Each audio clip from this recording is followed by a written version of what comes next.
Selamat pagi teman-teman yang berada di rumah. Assalamualaikum warahmatullahi wabarakatuh.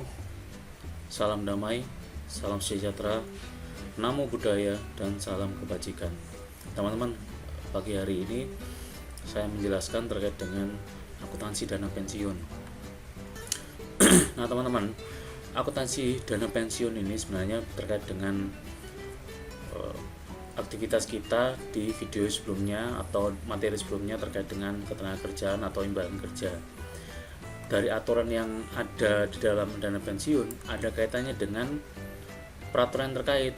Nah, yang minggu lalu sudah saya jelaskan terkait dengan Undang-Undang tahun nomor 13 tahun 2003 tentang ketenagakerjaan, dan sekarang saya bahas tentang Undang-Undang tahun nomor 11 tahun 92 tentang dana pensiun dan nomor 11 tahun 2020 pasal 81 ayat 42 tentang cipta kerja, serta peraturan pemerintah nomor 35 tahun 2001 tentang pemutusan hubungan kerja dan sebagainya, serta PSAK 18 tentang akuntansi dana pensiun. Nah teman-teman, terkait dengan dana pensiun ini ada beberapa perusahaan yang memang sudah menyiapkan, sudah memiliki strategi di mana ada nominal yang memang nantinya dibayarkan terkait dengan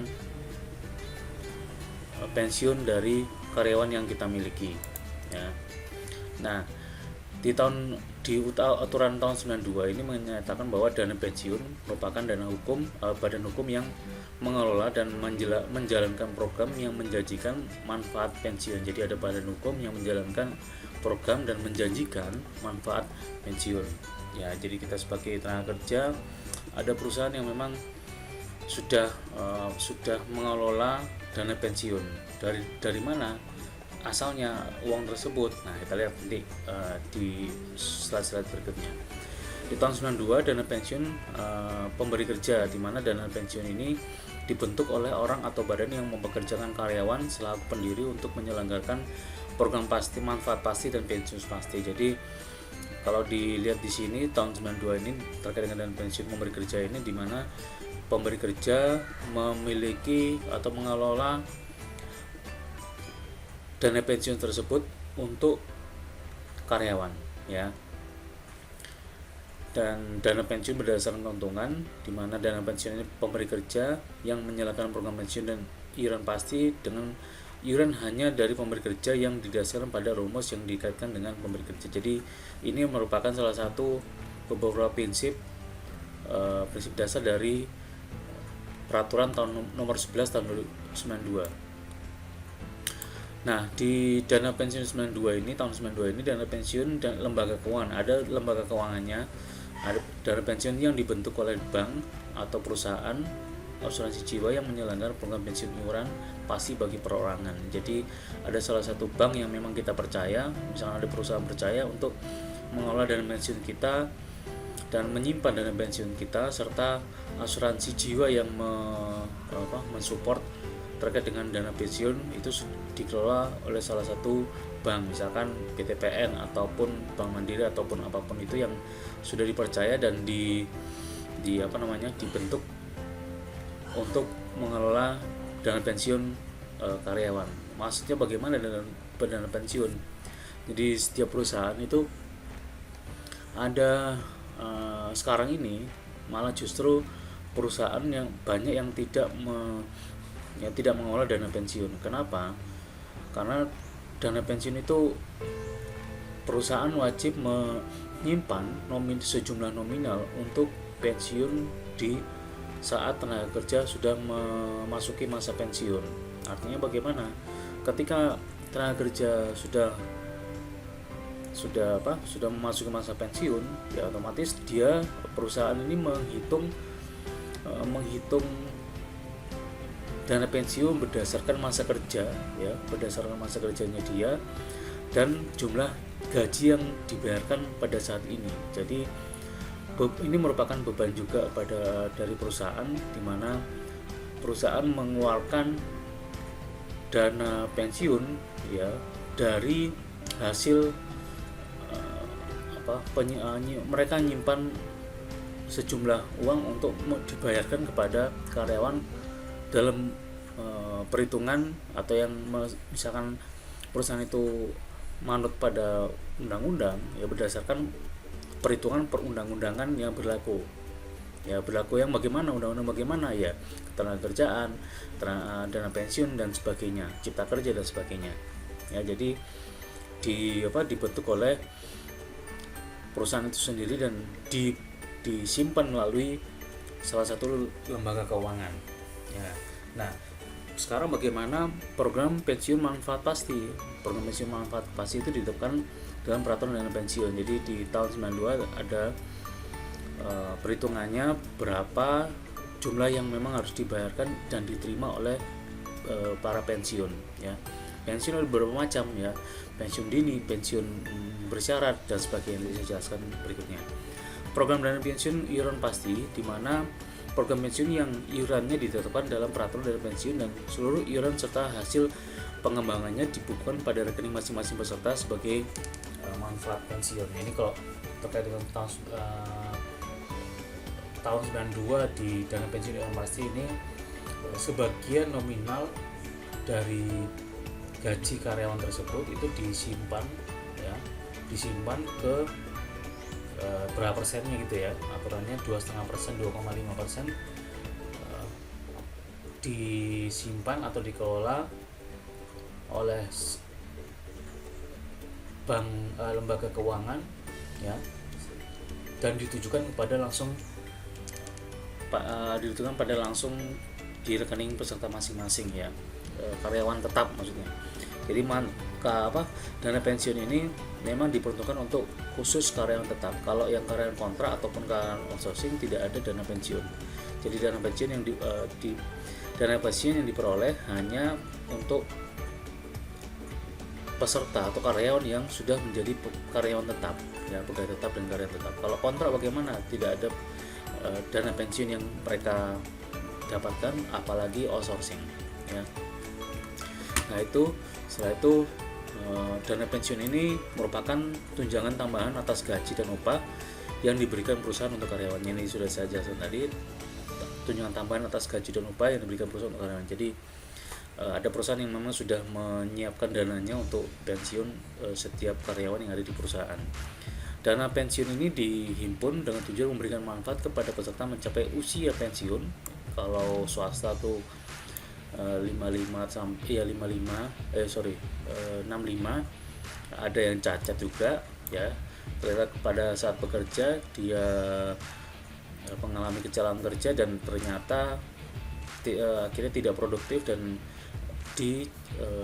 dipensiunkan segera karena dia tidak produktif, istilahnya seolah-olah demikian. Ada yang meninggal dunia. Nah, ini meninggal dunia ini berapa lama dia juga bekerja itu juga dibayarkan atau diberikan tunjangannya kepada karyawan yang meninggal dunia.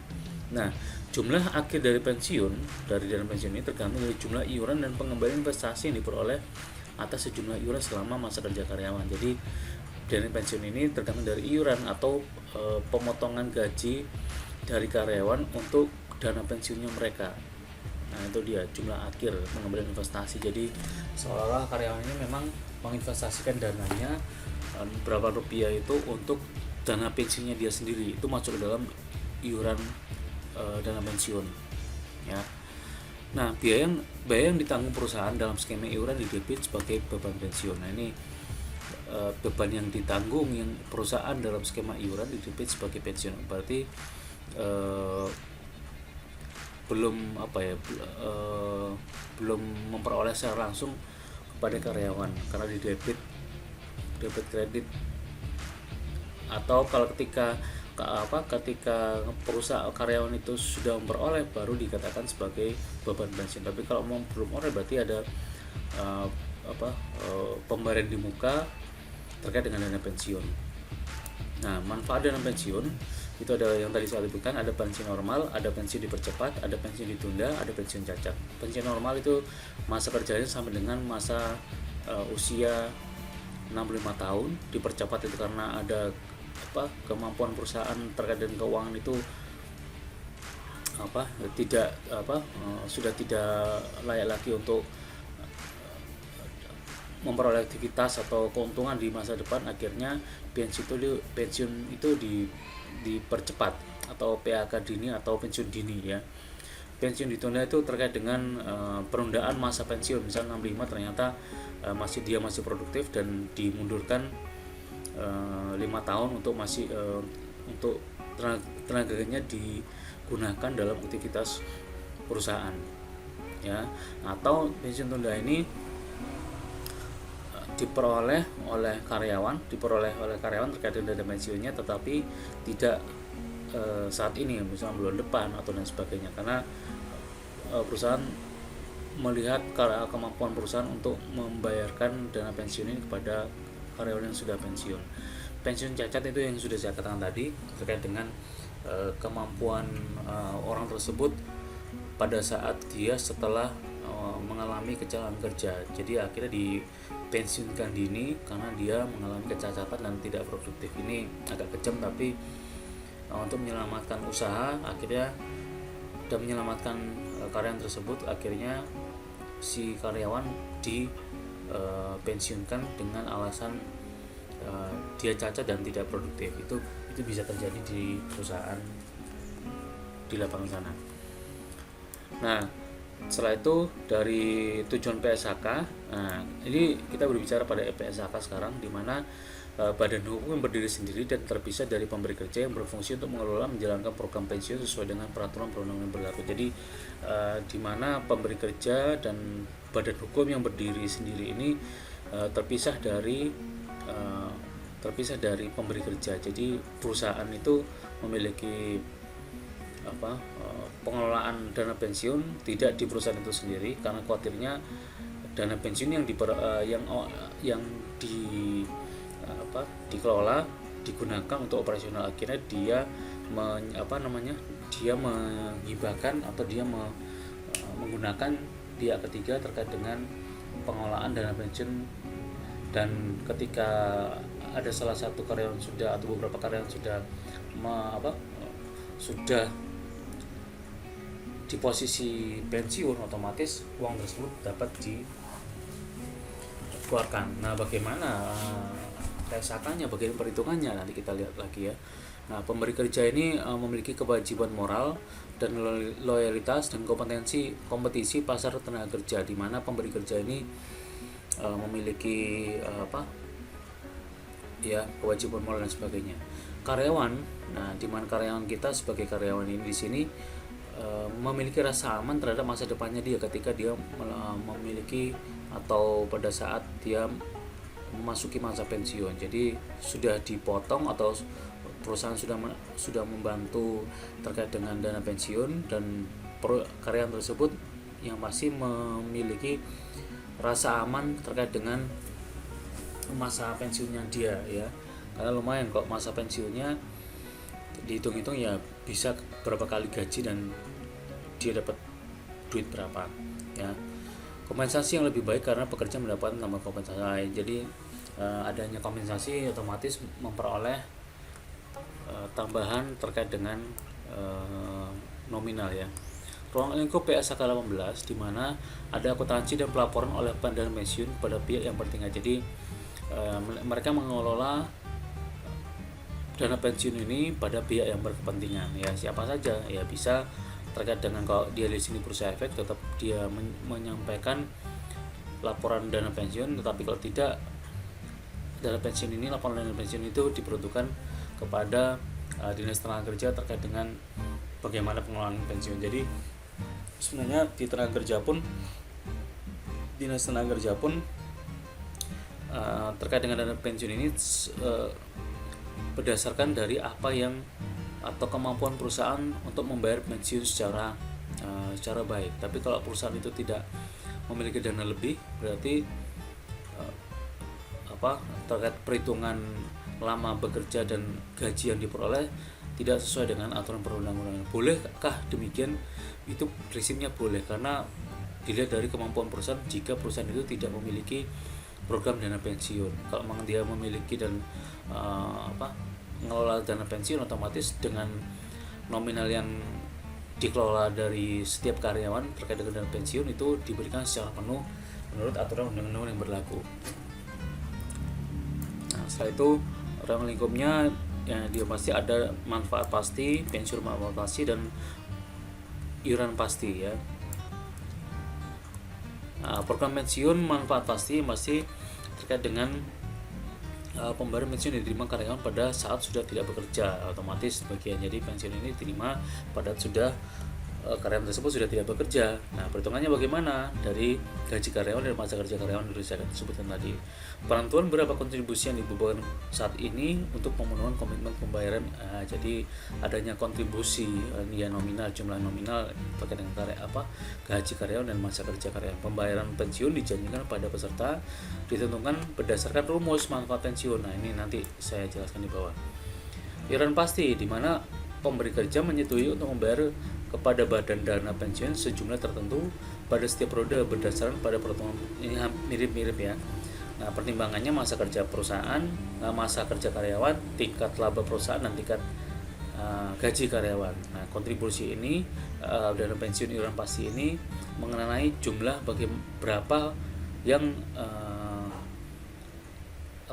berapa, dan ternyata tidak ada perjanjian secara jumlah secara detail pasti nominalnya yang diperoleh pada karyawan terkait dengan iuran pasti, karena itu ada terkait dengan laba perusahaan. Jadi ada hubungannya dengan laba, di mana ketika labanya bagus otomatis akan berpengaruh pada kompensasi yang diterima oleh karyawan. Kalau ternyata labanya tidak bagus, berarti iuran yang dipotong gaji dari karyawan tersebut dibayarkan sejumlah dengan apa yang dia peroleh, dipotongkan melalui terkait dengan jumlah gaji yang dipotong oleh pemberi kerja. Nah, jumlah yang diterima karyawan sebagai penerima pensiun tergantung pada jumlah laba. Ini yang saya sebutkan tadi, dan dikontribusikan ke badan hukum. Dikontribusikan berarti diserahkan pada badan hukum yang dipercaya. Siapa badan hukumnya? Badan hukumnya adalah misalkan BTPN atau Bank BRI atau Bank Mandiri yang memang mengutak-atik atau mengelola dana pensiun. Manfaat pastinya itu masa kerja tinggal ini seperti tadi. Ini laba iuran pastinya laba diperoleh kerugian dari detail perusahaan menjadi tanggung jawab. Jadi ketika laba perusahaan memang sejumlah nominal diberikan ditabungkan kepada seluruh karyawan, tetapi ketika perusahaan rugi berarti yang menanggung adalah si karyawan itu sendiri. Tetapi ini dia jadi agak berat bahwa berapa persennya keuntungan yang diperoleh dari perusahaan tersebut disimpan untuk dana pensiun. Nah, ini memang agak berat karena misalkan operasionalnya cukup tinggi dan sebaik. Kalau perusahaan yang sudah listing dan sudah baik adanya dan dengan laba yang cukup baik, ada berapa persennya atau memang dikhususkan untuk disimpan ke karyawan. Nah, kita lihat saja. Kalau kita lihat di Undang-Undang Nomor 13 Tahun 2003 ada beberapa manfaat atau beberapa besaran jumlah nominal yang memang mereka peroleh dalam perhitungan Undang-Undang Ketenagakerjaan ya. Pensiun di pasal 167 2P ini 2 kali pesangon kali 1 penghargaan masa kerja dan uang pengganti hak. Nah, ini dia yang memang diberikan oleh perusahaan kepada karyawan. Ya memang hitungannya cukup besar ya. 2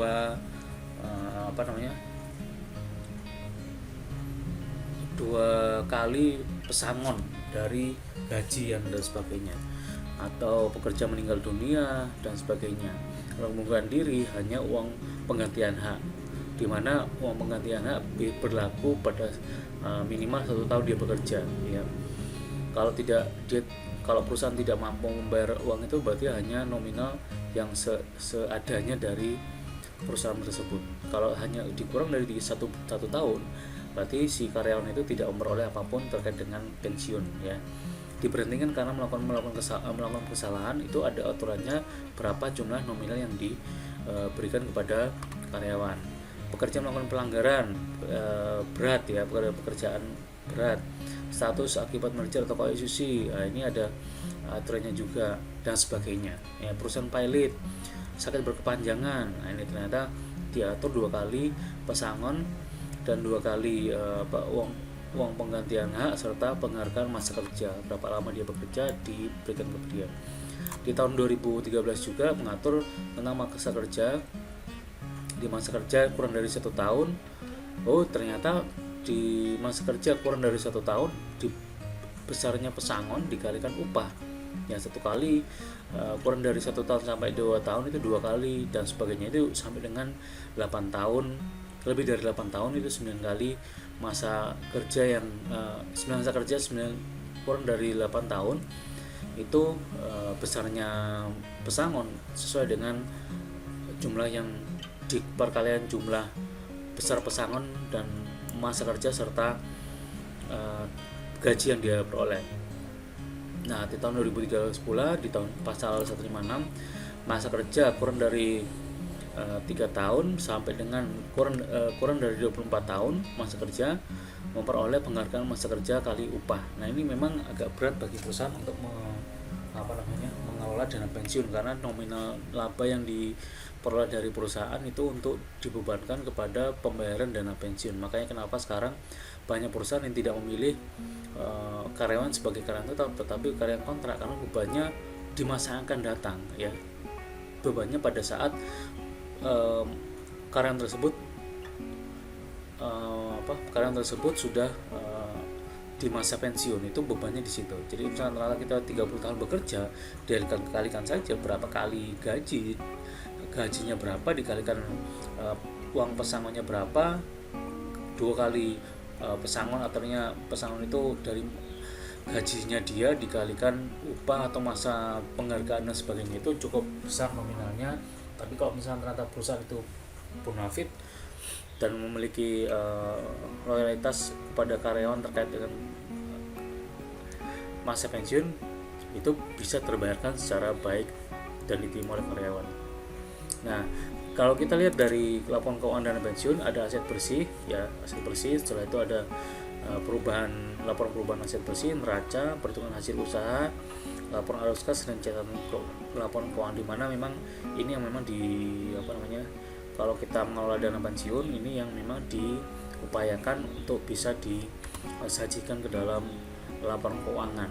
Nah, sebenarnya laporan keuangan dana pensiun dan laporan keuangan yang secara komprehensif yang ada itu tidak beda dengan laporan komprehensif, tapi di sini menambahkan bahwa ada nominal-nominal tertentu yang memang dimunculkan terkait dengan dana pensiun, ya. Nah, kalau kita lihat penyajian laporan keuangan, pasti nilai aset akhir periode dengan klasifikasi yang tepat, dasar penilaian aset, investasi dengan jumlah investasi menurut jenis, kewajiban selain daripada kewajiban aktuaria. Jadi terkait dengan laporan keuangan dana pensiun dalam penyajian keuangan ini ada namanya aset bersih, di mana aset bersih itu diklasifikasi berapa persen untuk dana pensiun dan sebagai dasar penilaian jumlah aset yang memang nantinya ada perusahaan begini ya, ada perusahaan yang daripada dana pensiun itu tidak tidak dikelola, akhirnya ada perusahaan yang memang dari dana pensiun itu dimunculkan perusahaan baru atau untuk fasilitas umum yang menguntungkan. Salah satu contoh puskesmas atau salah satu contoh rumah sakit yang memang diperuntukkan untuk masyarakat umum dan diharapkan memperoleh laba daripada dana pensiun itu ngendon di dalamnya berapa puluh juta, berapa miliar, akhirnya dikelola dan menghasilkan laba ya, menghasilkan laba lainnya. Nah, itu dia. Jadi ada yang demikian ya, ada yang demikian tentang investasi tanah, dan ketika tanah ataupun tapi menghasilkan, nah itu dia itu bisa dimanfaatkan demikian. Hanya saja memang ketika misalnya tanah dan sebagainya itu ketika ada perusahaan yang ada karyawan yang karyawan masih ke masa pensiun ya, nominal jumlah nominalnya yang kalau accountingnya perusahaan itu loyal dan bisa mengelola ya bisa terbayarkan secara penuh dan secara utuh ya. Tapi ada ya, bukan ada penyimpangan tadi, akhirnya ada yang tidak adil di situ karena jumlah nominal yang harus dibayarkan menurut aturan undang-undang akhirnya tidak terpenuhi karena nominal nominal dana pensiun itu sudah diperuntukkan untuk investasi jangka panjang terkait dengan terkait dengan dana pensiun. Itu dari saya. Semoga itu dari saya, semoga bermanfaat. Terima kasih, sampai ketemu di lain kesempatan. Ini kosong semuanya, maaf. Ya, itu dari saya. Terima kasih, sampai ketemu di next episode materi. Selamat pagi, selamat siang, dan selamat malam. Assalamualaikum warahmatullahi wabarakatuh. Salam damai, salam sejahtera, namo buddhaya, Om Swastiastu, salam kebajikan.